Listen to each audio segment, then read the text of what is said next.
Alana didn't choose the streets chose her. At just 10 years old, she already knew what it meant to be invisible. No one looked twice at the barefoot girl watching from behind fences. No one questioned where she came from or why she wandered so close to the world of the rich. But the day she slipped through a forgotten maintenance gate into a private club, everything changed. She wasn't looking for trouble, just food, a quiet corner, maybe a glimpse of a better life. What she found was something far more dangerous. A boy, small, alone, drowning. She jumped without thinking. And from that moment on, nothing was ever the same. Because Theo wasn't just any child, he was the heir to a fortune, and someone wanted to make sure he never lived long enough to claim it. What started as an act of courage would soon drag Alana into a web of secrets, betrayal and greed so deep it could swallow everything, including her life. Stay with us until the end. This story will make you question how far some people will go for money and how far one girl will go to protect a life no one else seemed willing to save. Now tell us, where are you watching from? Don't touch anything, just walk straight, Alana whispered to herself, her bare feet moving quickly over the smooth concrete behind the club's service entrance. She had seen a worker forget to close the maintenance gate the day before and had memorized the pattern of the guard's rounds. Now heart pounding, stomach aching from days without a proper meal, she slipped inside like a shadow. Past crates of folded towels and lemon-scented cleaning supplies, she could already hear laughter echoing from the pool area. Her eyes darted around, soaking in the extravagance, bright umbrellas, polished deck chairs, and tables overflowing with untouched fruit platters. No one noticed the skinny girl in the oversized hoodie creeping along the fence line, trying to blend into the background. She found a shaded spot behind a large potted plant and crouched there, her gaze fixed on the glittering blue water. The contrast between her dirt-smeared face and the immaculate tiles of the club couldn't be starker. Yet for a moment, surrounded by the scent of sunscreen and barbecue, Alana allowed herself to imagine she belonged, if only as a ghost. She watched, silent and unnoticed, as the wealthy lounged without a care, their laughter distant and hollow. A high-pitched giggle broke through the murmur of conversation. Alana turned her attention to the far side of the pool, where a toddler in a neon green life vest waddled near the edge, unaccompanied. The adults nearby were too engrossed in their phones and frozen cocktails to notice. Her brow furrowed. Even in her short life of navigating alleys and sleeping under bridges, she knew danger when she saw it. The boy hovered precariously close to the water, swaying like a leaf. Alana leaned forward, the instinct to remain hidden warring. With something deeper, something fierce. The boy knelt to reach for a floating toy, and in a blink, the vest slipped off one arm. He stood again, the strap dangling, unnoticed. Moments later, he was without the vest entirely, toddling toward a ball that had drifted just out of reach. Alana's eyes locked onto the vest, now lying useless on the ground, her breath catching in her throat. "Where's his nanny?" she muttered, scanning the crowd for anyone looking his way. No one. Her pulse quickened. Something was wrong. Then it happened. A splash, not the playful kind. The child disappeared. Beneath the water, small limbs flailing in a frantic blur. No one screamed, no one ran. The music played on. It took Alana a second to realize she was already moving. She bolted from her hiding place, hurdled a lounge chair, and dove headfirst into the pool. The cold hit her like a slap, but she didn't care. She swam deeper, eyes burning, until her fingers closed around the boy's slippery arm. He was heavier than she expected, his tiny frame limp with panic. She kicked hard, rising fast, breaking the surface with a gasp. "I got him!" she shouted, coughing as she dragged the boy toward the shallow edge. Still, no one came. Her voice felt too small, too out of place among the expensive chatter. Finally, a woman screamed. Chairs scraped, people ran. But Alana was already lifting the boy from the water, placing him gently on the hot tiles, her soaked hoodie clinging to her frame. The boy sputtered and coughed, his cries weak but growing stronger. Alana knelt beside him, one hand on his chest, the other brushing hair from his face. Relief surged through her as his small body began to shake with sobs. A good sign. She looked up just as a woman in designer sunglasses came sprinting toward them, screaming in horror. "Oh my God, my baby!" the woman cried, pushing past Alana and gathering the boy into her arms. Her dramatic cries echoed around the pool, but something in the way she touched the boy didn't feel right. It was too careful, too delayed. Alana narrowed her eyes. Before she could speak, a tall man in a suit arrived, breathless and pale. "What happened? Where was the nanny?" he demanded, kneeling beside his wife. The woman turned, her voice trembling. I left him with her. She was supposed to be watching." Just then, a young woman in her 20s ran up, mascara streaked and hair wild, collapsing beside the boy. "I just stepped away for 1 second, I swear," she cried, her voice laced with panic. Alana didn't say a word.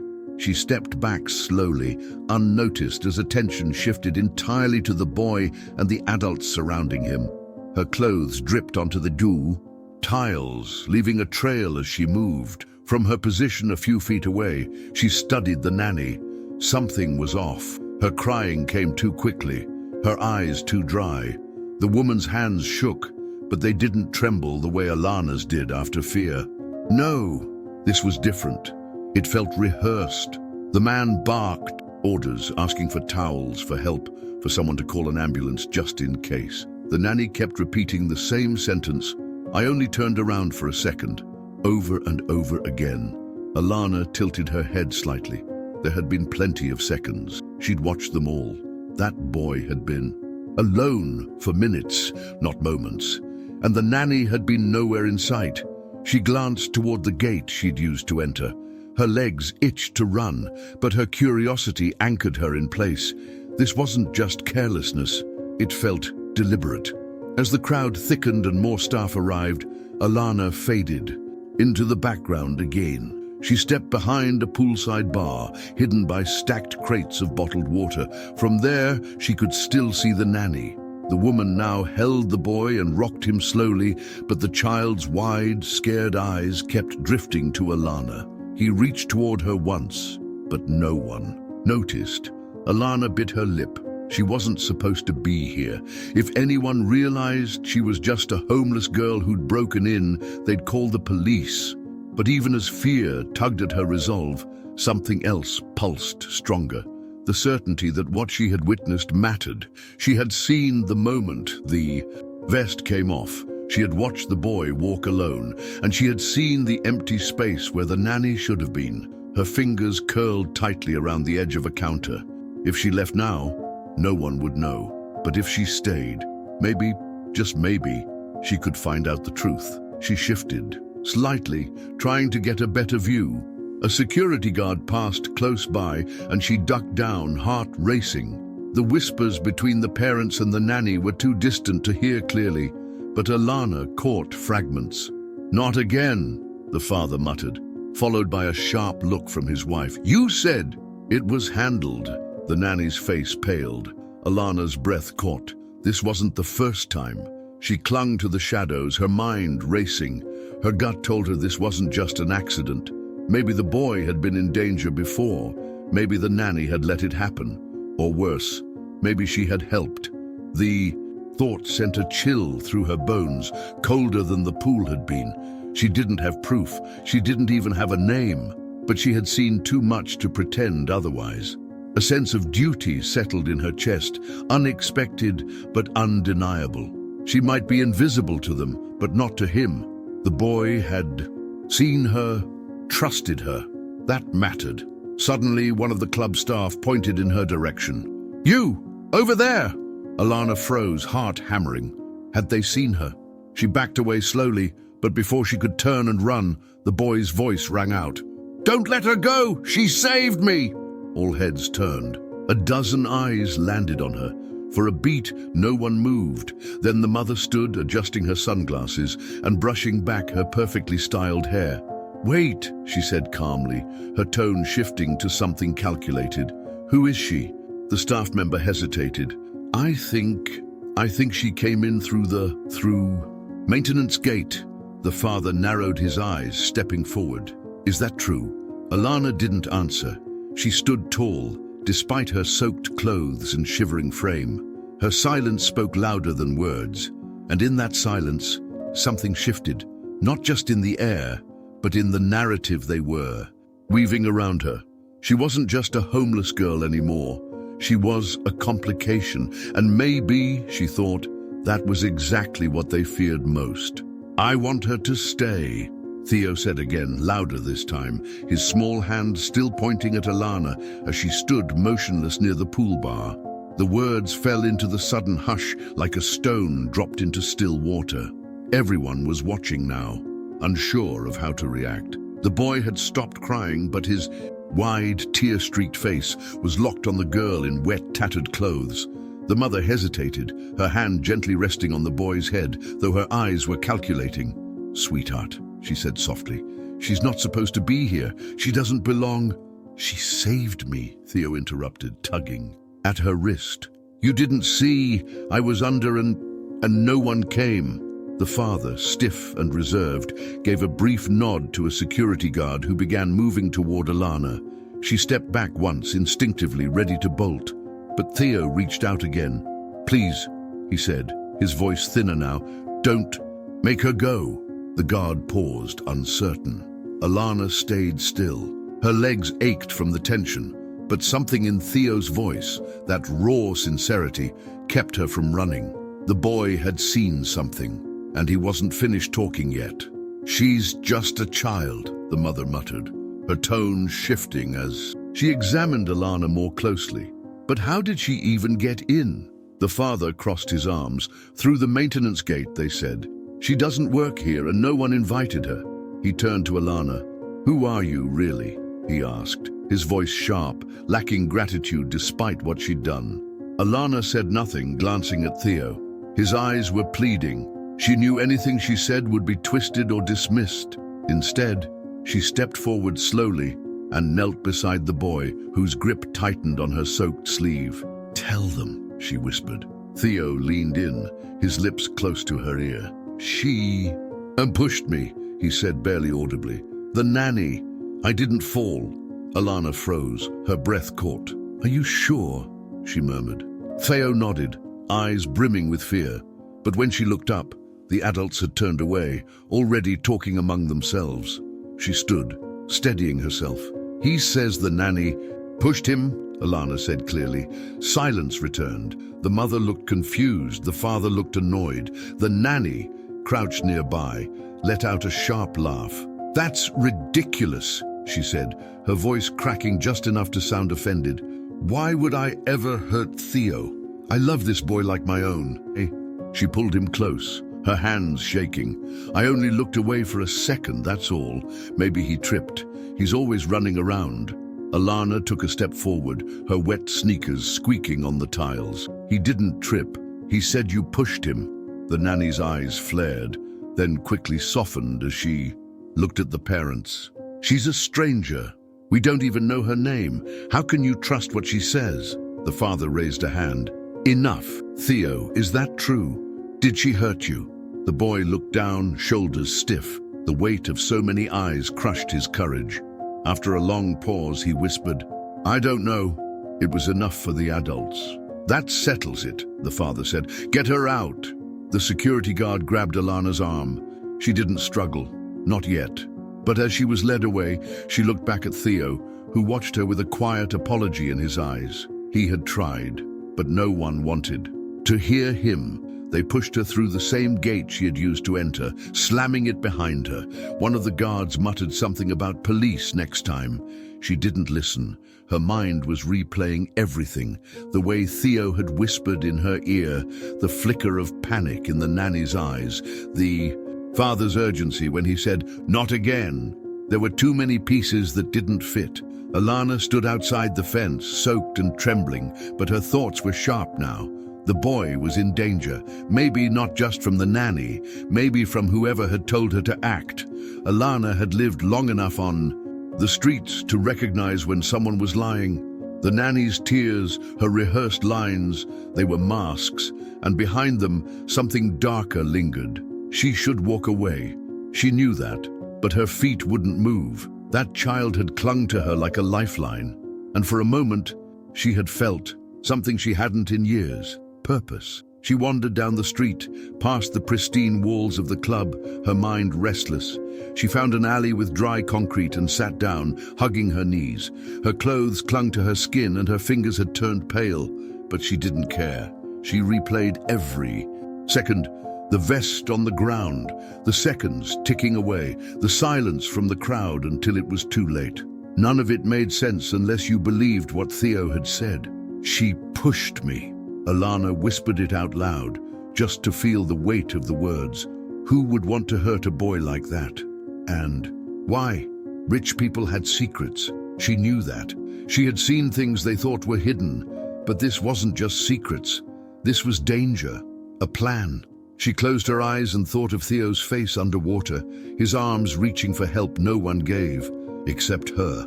And now she was the one being punished for it.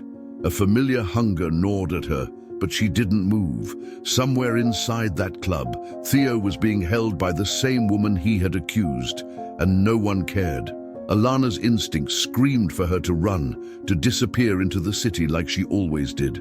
But a new feeling held her there: responsibility. She had never been anyone's hero. No one had ever needed her, but Theo had, and maybe still did. She stood slowly, her legs sore from the cold. Across the street, she saw one of the club's delivery vans parked near a loading dock. She watched as a worker came out, smoked half a cigarette, then went back inside without locking the door. She didn't move yet. She wasn't ready to go back in, not without a plan. But she memorized the route, every corner, every shadow. If they thought they had seen the last of her, they were wrong. Nightfall crept in while Alana paced the nearby blocks. She tried, to find something, anything that could help her understand who the nanny was or why someone might want to harm Theo. But there were no answers, only questions stacking like bricks on her back. She remembered the father's words again, not again. That meant this had happened before, and if no one had been punished, it meant someone powerful was keeping it quiet. Alana knew about power. She knew how people used it to hide truth, to erase stories like hers. But this time, she had seen too much. She had been there, and maybe, just maybe, that made her dangerous to them. She pulled her hoodie tighter around her shoulders and made a silent promise. She would find out what they were hiding. She would make them listen, even if no one wanted to hear it, even if they called her a liar, because if she didn't, no one else would.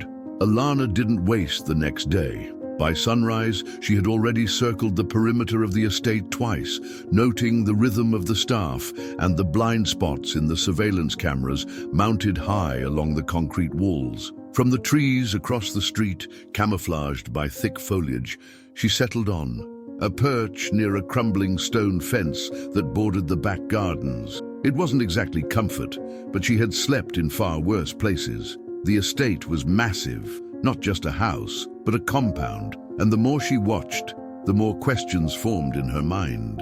The family lived in luxury, and yet staff moved with tightness in their shoulders, like people afraid of making mistakes. By mid-afternoon, she counted the maid bringing out Theo to the garden. No nanny. Strange. Then, just as she was about to shift positions, Alana saw the woman she hadn't forgotten, the nanny, in a grey blouse and sunglasses, slip through a side gate with a yellow envelope clutched in her hand. Alana tensed. The woman wasn't carrying it like it held papers. She held it like it contained weight, secrets. With cautious steps, Alana climbed down from the fence, staying low as she trailed the nanny from a safe distance. The woman walked purposefully, checking over her shoulder more than once. Alana kept to the hedges and trees, barely breathing. They walked 2 blocks in silence, then turned into an alley behind a row of shops. A man waited there, tall, with an expensive coat and a face that didn't belong in that part of town. No handshake, no greeting. The nanny handed over the envelope like she had done it a dozen times before. The man took it, slipped it into his briefcase, and without a word, turned and walked away. Alana narrowed her eyes. Something about him screamed lawyer or fixer, or she had seen men like him before in places where people paid to disappear problems. She followed at a safe distance, weaving through cars and parked delivery vans. He stopped in front of a discreet office building with tinted windows. The gold plaque read Vanter and Blake, Legal Services. Alana waited until the door closed behind him before slipping in behind a distracted delivery man with a cart of boxed water. The elevator opened on the third floor. Alana slipped out quickly, eyes scanning for the man. She spotted him through the frosted glass of a conference room door. He was on the phone. She crouched beside a vending machine, keeping low, close enough to hear bits of his words when he raised his voice. "No, listen," he snapped. "We have until October. The terms are clear. The boy must not survive past 6, otherwise the funds transfer automatically." A pause. "I don't care. I don't. How? It just has to be done." The client was very specific. Alana's breath caught in her throat. She had no idea what all of it meant, but she understood enough. Someone was paying this man to make sure Theo didn't turn 7. Her stomach turned. She pressed her back to the wall and closed her eyes, trying to keep the rush of panic at bay. This wasn't a mistake. It wasn't even personal. It was a plan, calculated, funded, and the boy she'd pulled from the water was just one piece of something much, much bigger.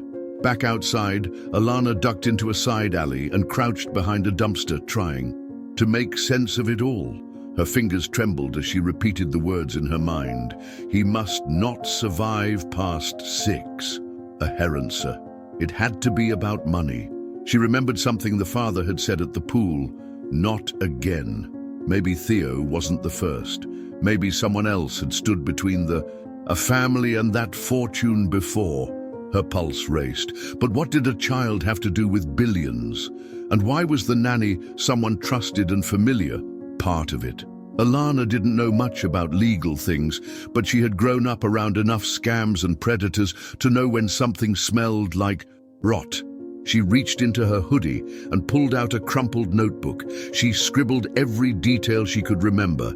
The name of the firm, the conversation, the man's face. Someone had to know. Someone had to stop it. But even as she wrote, she knew no one would believe her. Not a dirty, homeless girl with no proof, just a story too wild to be real. Later that evening, Alana made her way back toward the estate, careful to avoid the guards now posted more aggressively at every entrance. She didn't plan to break in, not yet, but she needed to see Theo again. If he could talk, if he remembered anything more, maybe she could get something solid. But something else caught her attention first. While peeking through a line of hedges, she noticed the servants using a narrow path leading toward the back of the main house. Following it with her eyes, she saw them stop near a small structure she hadn't noticed before, a shed or annex, painted a dull shade of blue, but they didn't enter. They passed it every time, without looking. She waited until one of the maids paused to tie her shoe near the door. Alana's gaze fixed on the handle, a lock, a heavy one, padlocked from the outside.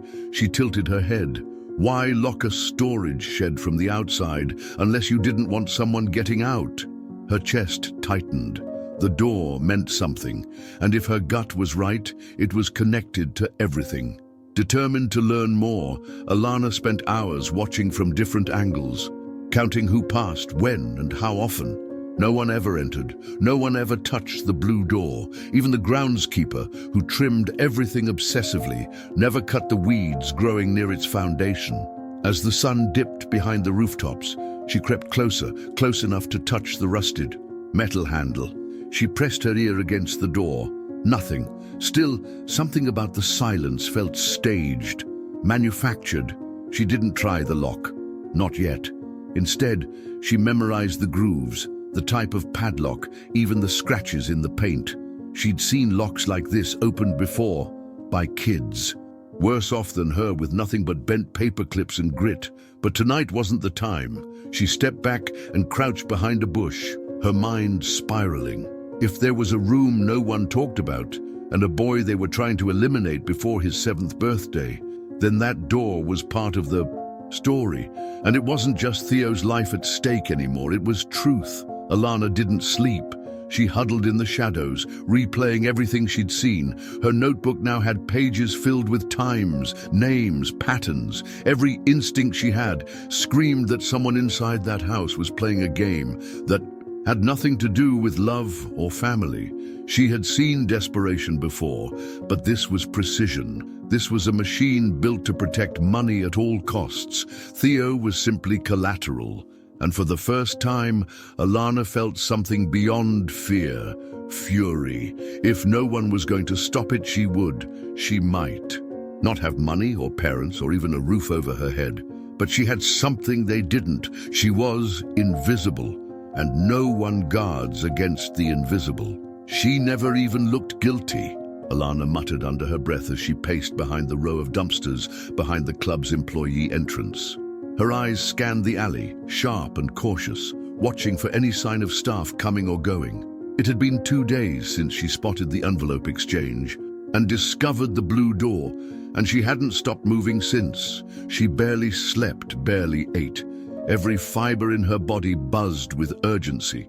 If Theo really was in danger, and after what she overheard, there was no doubt anymore. She needed evidence, real proof. Words weren't enough. She needed something undeniable. That's when she remembered the security cameras. The club had cameras everywhere, and someone must have footage of the pool. She had seen one mounted near the lifeguard tower during the incident, but no one had ever mentioned it, not even the parents. Why?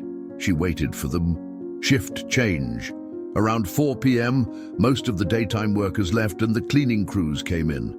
That's when she saw him, Luis, the janitor with kind eyes who had once handed her a leftover sandwich without asking questions. She stepped out from the shadows and called quietly, "Luis, wait, I need your help." Luis hesitated, glancing over his shoulder, then stepped closer. "What are you doing here again, Nina?" he asked, his voice low and urgent. "They'll throw you out again if they see you." Alana took a deep breath, her voice steady despite her nerves. "I think someone is trying to hurt the little boy. Theo, I need the security footage from the day he fell into the pool. Please, just look. You'll see I'm not lying." Luis's face tightened. "You're serious?" She nodded. "More than ever." He scratched his chin, clearly torn, then sighed. "There's a maintenance room by the kitchen. Cameras are wired to a local server. It only keeps backups for 72 hours. So if what you're saying happened 2 days ago," she interrupted, "then we have less than a few hours before it's gone." That did it. He motioned for her to follow. Inside, the club was buzzing with the sounds of dinner prep, laughter from the bar, and glasses clinking. But Luis moved with practiced silence, slipping through side doors and service hallways until they reached a narrow staircase. "Up here," he whispered. "Quickly." The security office wasn't much. A cluttered desk, an old computer, and 4 monitors showing grainy, black and white feeds. Luis typed quickly, fingers trembling as he navigated the folders labeled by date and time. "Here," he said, pointing to a file. "This is the main pool angle." Alana leaned forward, heart hammering. The screen flickered, and there it was. Theo, waddling toward the water, alone. The nanny entered the frame moments later, pretending to fuss with her phone. Then, with a brief glance over her shoulder, she walked briskly behind Theo. A soft push, calculated, quick, almost affectionate to the untrained eye, but it was there, clear, undeniable. Theo stumbled and disappeared. Under the surface, Alana's breath caught in her throat. "You see?" she whispered. Luis stared, eyes wide. "Madre de Dios." He reached for his phone. "We have to—" The door burst open. A tall man in a club security uniform stepped in, his hand already reaching for his radio. What the hell are you two doing here? He barked. Louis stepped in front of Alana, but she pushed past him. This is proof. She pushed him. She tried to kill him. The man looked at the screen, then at them, then pressed a button. With a few quick keystrokes, the footage vanished, deleted, replaced with a blinking message. No file found, Alana screamed. No, you can't. He's just a kid. But the man only smiled, cold and calm. You shouldn't be here, he said. Louis grabbed Alana's arm. Run! She didn't hesitate.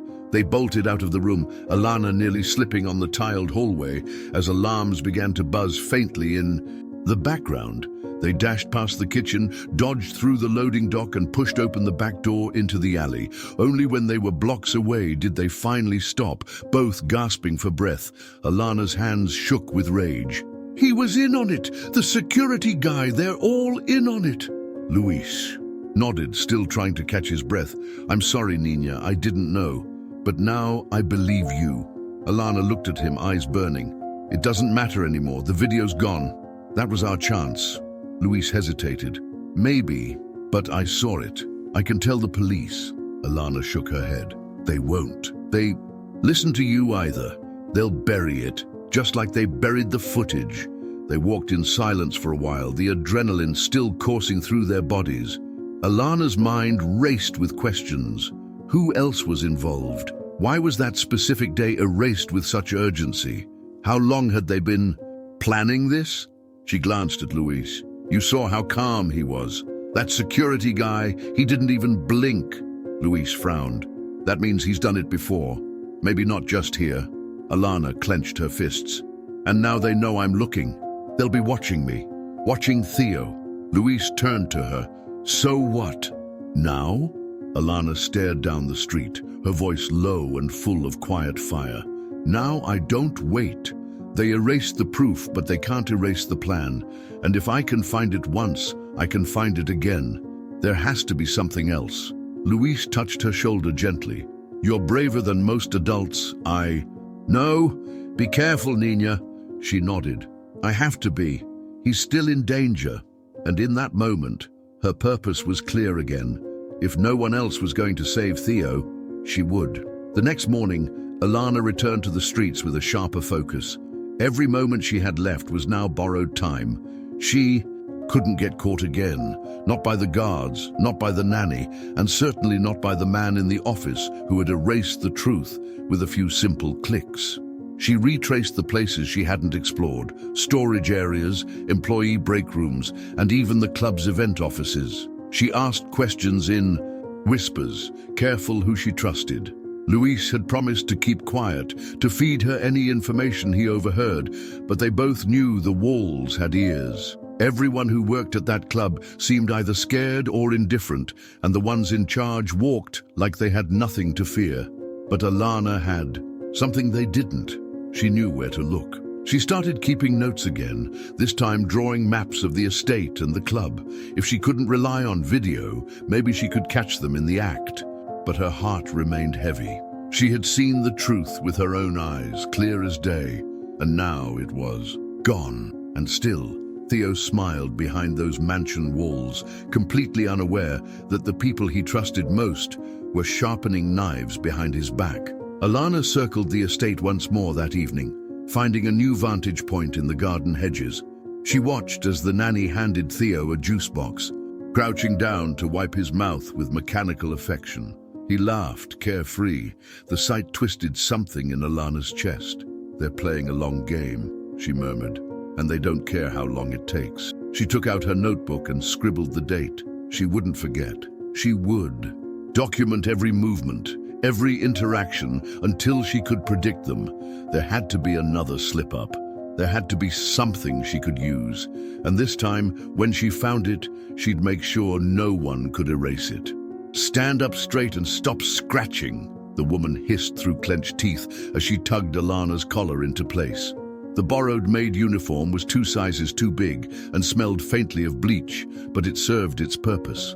Luis had managed to sneak it out and get her into the catering team for the event. Tonight was the celebration of Theo's birthday and her only chance.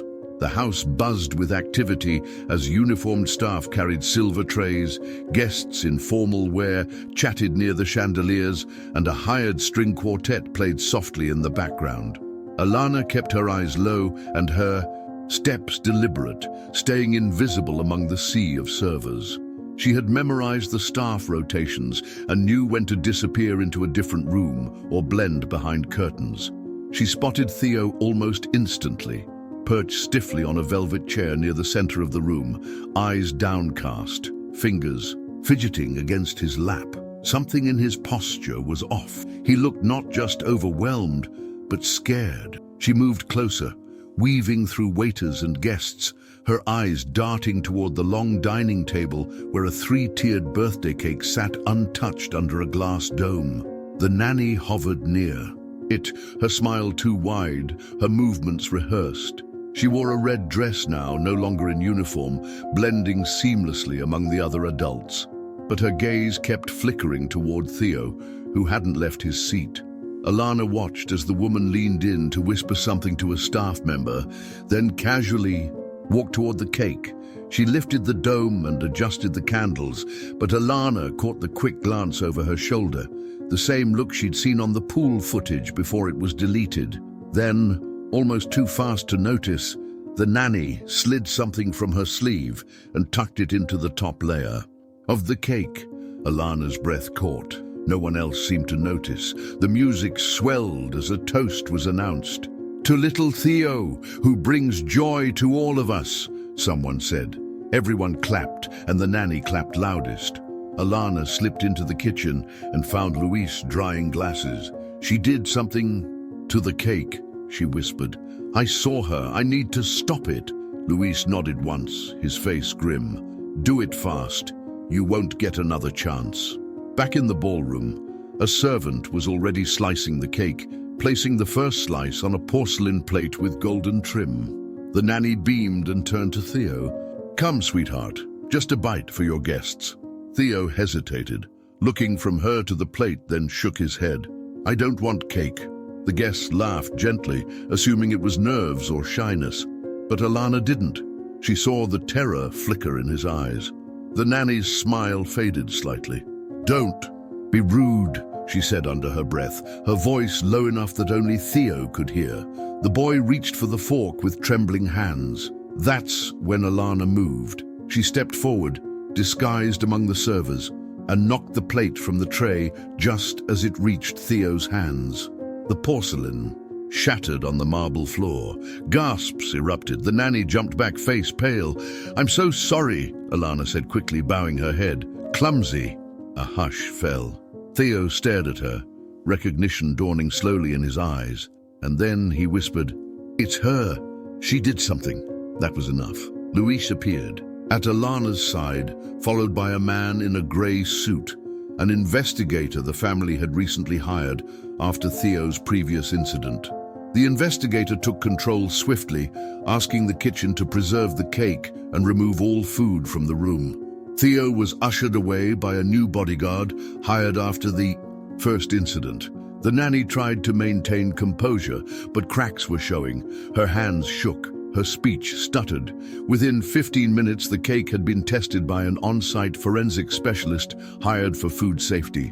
"This isn't sugar," he said, lifting a small white residue from one slice. "It's a tranquilizer, potent, illegal without medical clearance." The room fell into stunned silence. The nanny gasped and stepped back. "I don't know how that got there. Someone is trying to frame me." But her voice cracked and her eyes betrayed panic. She bolted, heels clacking against the polished floor, but she didn't get far. 2 security guards blocked the door. She turned toward the window but froze. "Please," she said, breathless. "You don't understand. I was just following orders." The words sealed her fate. The room turned electric. People whispered. Guests stepped back. Alana stood still, chest heaving. She didn't care about the stairs anymore. Theo was safe again. And this time, no one could erase the proof. As she was detained, the truth began to spill. Investigators found bank statements and burner phone records linking the nanny to offshore accounts. The money had been traced to a distant relative of Theo's, a cousin of his late grandfather, with a small inheritance share that would grow tenfold if Theo's portion were revoked. The legal document showed that once Theo turned 7, a clause would activate, transferring all financial control to him in the event of both parents' deaths. The motive was clear. The nanny had been planted long before, trusted, loved, even praised. But beneath it all, she had been working for someone else entirely. When Alana heard this, she felt no shock, only grim confirmation of what she had suspected. From the moment she saw that envelope passed in the alley, she sat beside Theo now, the boy holding her hand tightly as officers walked past them. "You saved me again," he whispered, twice. She didn't answer right away. Her mind was racing, but her heart was steady. "You're safe now," she finally said, "and they'll never touch you again, I promise." The guests left early that night, murmuring apologies to the family, some ashamed for having doubted, others too stunned to speak. But the family no longer looked at Alana with suspicion. The mother approached her quietly. "We were wrong about you," she said, her voice soft. "You gave us our son back. Twice." Alana didn't smile. "I didn't do it for you," she said. "I did it because no one else would listen to him." The mother nodded slowly. "I know. That's what makes you better than all of us." The father shook her hand, words stuck in his throat. For a girl who had once been pushed out of this world like a stain on its perfect floor, Alana was now its unexpected heroine. Reporters came the next day. They called her brave, selfless, miraculous, but none of that mattered to her. She didn't want credit or interviews. She wanted Theo safe, and, for the ones who almost got away with it, to face consequences. She stayed by Theo's side through the depositions, the trial, the endless questions. And when it was all over, and the nanny was sentenced, and the cousin's fortune seized, Alana finally allowed herself a breath of rest. She never returned to the streets. Theo wouldn't let her. One day, weeks later, he tugged her sleeve and looked up at her with those same wide, grateful eyes. "Can you stay here with me?" She didn't answer right away. The mansion still felt too big, too quiet, too cold in certain corners. But she nodded. "Okay, I'll stay, but only if I get to choose my room." He grinned. The blue door, once a place of secrets and dread, was now a closet again, empty and harmless. The house had changed, and so had they. Alana began to read books again, take long baths, and sleep on a real bed without needing to. Listen for footsteps. The servants who had once looked through her now greeted her with respect. The parents invited her to dinners, called her family, and though Alana never truly saw herself as one of them, she stayed because someone had to watch. Someone had to make sure the darkness never crept in again, and she who had once been invisible now stood in the light, because when everyone else turned away, she looked, and that had made all the difference. We created this story with a lot of care, thinking about every detail to touch your heart and make you reflect. If it moved you in any way, please share your thoughts in the comments. We truly love hearing from you. And if you enjoyed the video, don't forget to subscribe to our channel and give it a like. Your support means the world to us and helps our team keep bringing you more unique, heartfelt stories. Each video takes days of dedication to put together, so your encouragement really makes a difference. Thank you for being here with us, and don't forget to check out our other videos. There's so much more waiting for you. See you next time.